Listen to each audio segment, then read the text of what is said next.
Halo teman-teman pecinta catur, welcome back to my channel, Mukas Chess Experience. Oke, jadi pada video kali ini kita akan membahas pertandingan dari FIDE World Rapid Team Chess Championship 2025 yang diadakan di London dari tanggal 10 sampai 16 Juni. Dan di video kali ini kita akan membahas salah satu partai yang sangat menentukan, yaitu antara Hexamai Chess Team melawan tim MGD1. Yaitu partai antara Volodar Murzin melawan Arjun Erigaisi. Jadi partainya sangat menarik teman-teman. Dan yang perlu teman-teman ketahui itu di sini, jadi format FIDE World Rapid Team ini, satu tim itu terdiri atas 6 orang dan mereka harus menyertakan satu pemain wanita dan juga satu pemain amatir. Itu pemainnya tidak pernah menyentuh ELO 2000 ya teman-teman. Oke, tanpa berlama-lama langsung saja kita ke pembahasannya. Di sini kita akan bahas partai yang sangat keren, yaitu antara Volodar Murzin melawan Arjun Erigaisi. Jadi di sini Volodar Murzin memegang buah putih dan Arjun Erigaisi memegang buah hitam.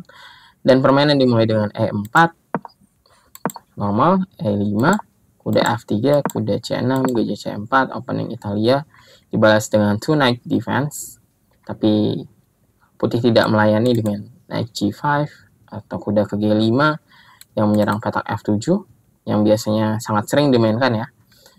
Tapi di sini putih memilih lanjutan yang lebih tenang dengan pion ke D3 menjaga pion E4, gajah C5, rokade, D6, perkembangan gajah C3, persiapan D4 atau D4. Jadi di sini putih sangat fleksibel dengan pergerakan pionnya. Tapi hitam tidak memperdulikan dan menjalankan langkah rokade. Lanjutkan dengan kuda BD2, gajah B6, gajah ke B3 dengan persiapan kuda ke C4, lalu ingin memenangkan gajah di B6 sehingga putih memiliki sepasang gajah nantinya. Dilanjutkan dengan kuda ke E7, manuver kuda ke G6, kuda ke F4. Sangat menarik ya dari hitam di sini. Kuda ke C4, kuda ke G6, makan B6, makan lagi B6, dan pion ke A3 untuk mencegah lompatan kuda ataupun gajah ke G4 di sini. Dilanjutkan dengan H6, hitam pun melakukan hal yang sama. Gajah ke C2, gajah ke A6, ke E6, menyerang pion A2 di sini teman-teman. Oleh karena itu di sini tidak terburu-buru ya putih menjaga pion A2-nya, karena setelah jika makan yang gajah makan, maka ada langkah B3. Gajah di sini akan terkurung dan sangat sulit bagi hitam untuk mengeluarkan gajah ini ya teman-teman. Makanya di sini hitam tidak memakan pion tapi menjalankan langkah B5. Dilanjutkan dengan A3, menyelamatkan pion, C6, pion ke D4.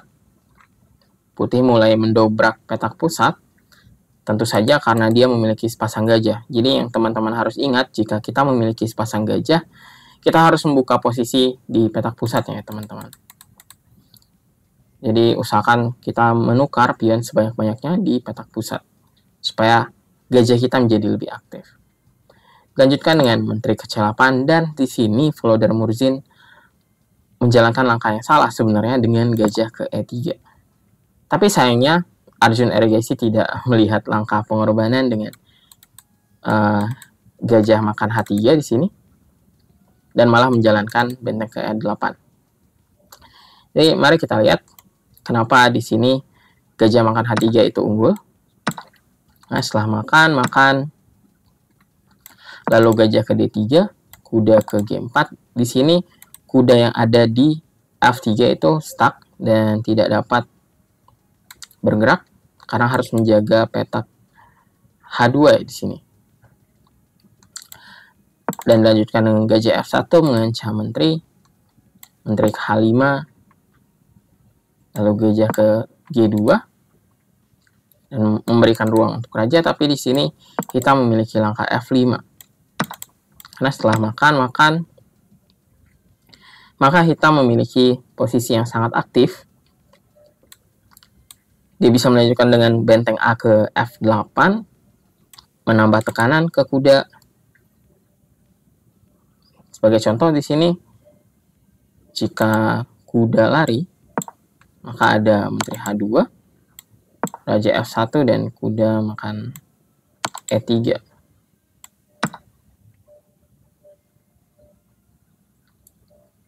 Lanjutkan dengan benteng ke G5. Jadi di sini putih akan menang posisi yang sangat banyak ya, karena benteng di sini tidak dapat membantu raja putih, dan hitam memiliki ancaman kuda H4, kuda makan F3, rajanya sendirian di sini. Jika menteri E2, maka ada kuda H4. Dan di sini sangat sulit bagi putih untuk menahan serangan hitam, karena di sini kudanya akan balik setelah E4, dan hitam akan menang banyak pion dan juga posisi rajanya yang sangat jelek ya teman-teman. Baiklah, kita kembali ke permainan. Jadi setelah gajah E3, Arjun Erigaisi menjalankan langkah benteng ke E8, lalu kuda ke D2, menteri ke C7, gajah D3, benteng D8, A4 membuka jalur A, makan dengan benteng, pion ke D5, lalu pion E makan D5, kuda makan D5, gajah makan G6, menciptakan pion tumpuk, F makan G6, dan kuda ke F3 mengancam pion. Tapi langsung direspon dengan E4 mengancam balik ya teman-teman di sini. Kuda D2 mengancam pion, jaga dengan gajah ke F5, kuda ke F1, ingin mendapatkan gajah, tapi langsung direspon dengan G5 untuk membuka ruang bagi gajah. Kuda G3, gajah G6, menteri G4 dengan persiapan kuda F5 mungkin. Tapi di sini langsung direspon dengan Arjun Erigaisi dengan langkah menteri ke F7, menjaga petak F5. Lanjutkan dengan menteri E2, karena tidak dapat maju kudanya, Volodar Murzin kembali lagi ke E2. Kuda F4 mengancam menteri ke D2, benteng ke D6, ingin menambah tekanan di jalur D, dan juga ada persiapan langkah C5, atau mungkin benteng ke F6, benteng ke F8. Banyak sekali maksud dari hitam di sini. Benteng ke A5, C5. Apa yang terjadi jika benteng makan C5? Maka ada kuda D3, fork. Makanya di sini Volodar Murzin menjalankan langkah benteng E ke A1, ingin menukar benteng yang tidak aktif ya di sini dengan salah satu benteng hitam yang aktif di E8 yang menopang pion E4. Dilanjutkan dengan pion makan pion, gajah makan pion, benteng A8, benteng makan benteng, benteng makan benteng, menteri ke D5, menteri ke E3, menteri ke B5, mengancam pion. Oleh karena itu dijalankan pion B4, menteri D3, benteng C8. Dan di sini Arjun menjalankan langkah yang kurang baik dengan kuda D5. Langkah terbaik sebenarnya adalah kuda ke E6 untuk mengganggu gajah yang ada di D4 di sini. Gajah yang sangat kuat, teman-teman. Harus diganggu supaya kita memiliki jalur untuk masuk nantinya. Oke, dilanjutkan dengan kuda D5, menteri S1, langkah yang sangat baik. Benteng D7, menjaga baris ke-7, supaya tidak dapat masuk benteng putih. Lanjutkan dengan menteri ke A1, E3, F makan E3, kuda makan E3, dan menteri A8 di sini. Dengan ancaman skakmat, yang sangat menyeramkan ya. Tapi Arjun menjalankan langkah yang sangat baik dengan gajah F7, memberikan ruang untuk rajanya. Putih melanjutkan dengan benteng A8, mengancam skak, raja ke G6, menteri ke A7, mengancam kuda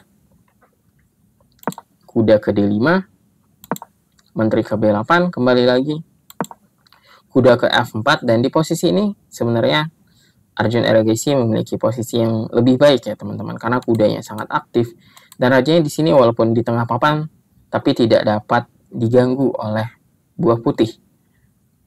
Dan Volodar Murzin menjalankan langkah pengorbanan dengan gajah makan G7, sebuah langkah percobaan juga di sini. Karena setelah raja makan G7, menteri ke F8, raja F6, benteng makan H6, raja hitam sedikit sulit posisinya karena harus berada di tengah papan ya teman-teman. Jadi di sini hitam harus memilih langkah yang sangat-sangat akurat.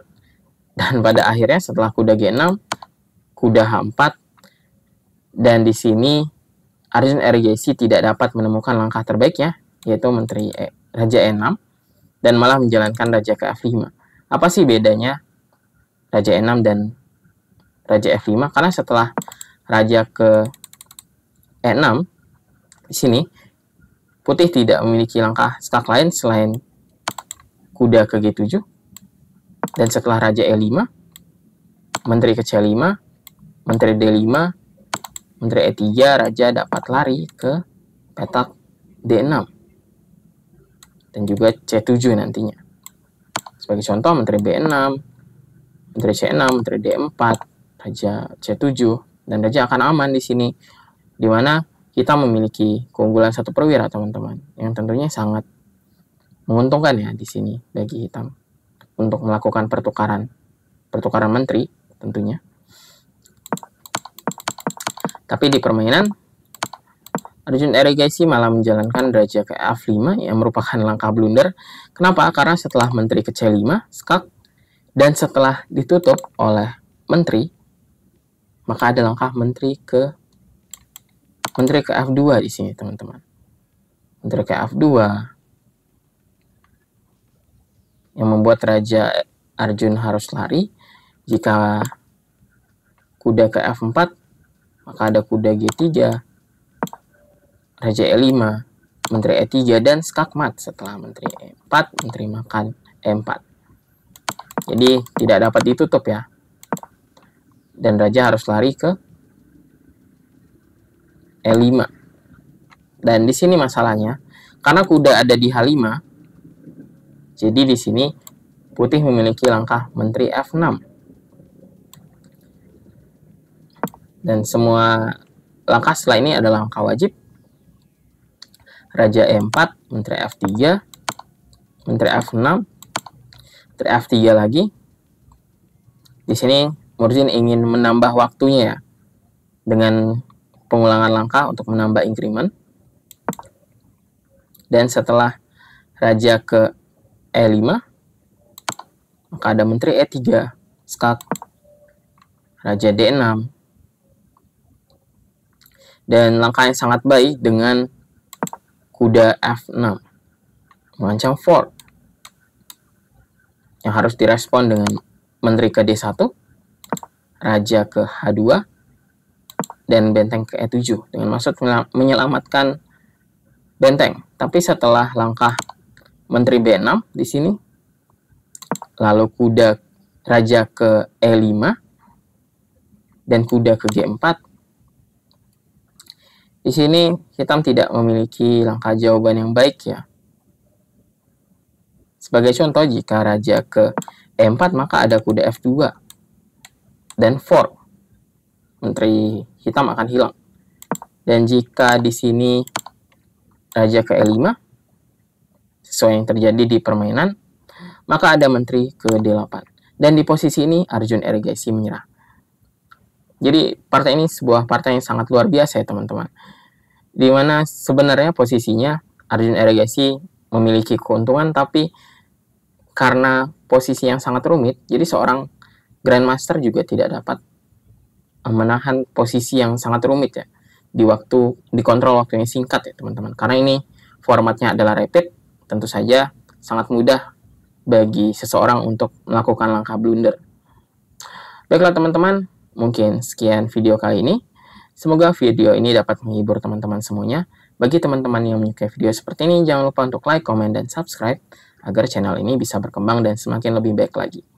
Baiklah, thank you for watching dan sampai jumpa di video selanjutnya.